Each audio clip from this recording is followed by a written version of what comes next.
brings the dawning. It's just a restless feeling by my side. Early dawning,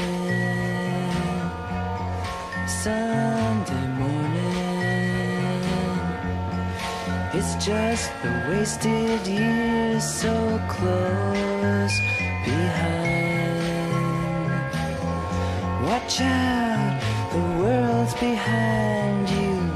There's always someone around you who will call. It's nothing at all. Ya que me estás observando, y por ello sé que me vas a juzgar en algún momento de esta grabación, voy a empezar presentándome. Me llamo Abel, aunque me supongo que hay cosas que te interesan más que mi nombre. Me miro al espejo y no me reconozco. Llevo 5 años trabajando un personaje, una actitud, un estilo que no se identifica con mi yo de ahora. Es un gran esfuerzo, ¿sabes? Incluso a veces hasta me cuesta recordar quién soy. Pero vamos a seguir, no me quiero adelantar. Tengo 20 años y soy un joven al que le gusta mucho la marcha, comer guarradas y hacerme pajas. Pero mi plan favorito es, bueno, tú ya te lo puedes estar imaginando, tener la casa libre cuando mis padres se van a trabajar y traer a Elena, mi Elena. Existen millones de Elenas en el mundo, pero ninguna es como ella.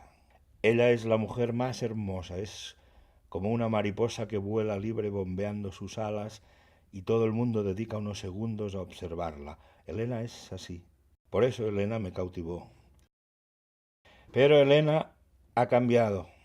Hay una mancha negra en su cabeza que no le deja recordarme.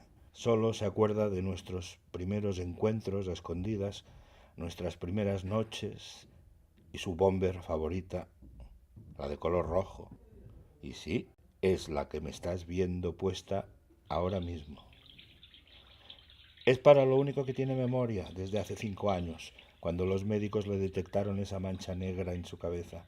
Yo he cambiado mucho desde entonces. Siento que ella no sabe quién soy y lo más triste es que yo creo que tampoco. Pero aún así sería capaz de todo para corresponder a su amor, nuestro amor. Abel, ¿esta noche estarán tus padres en casa?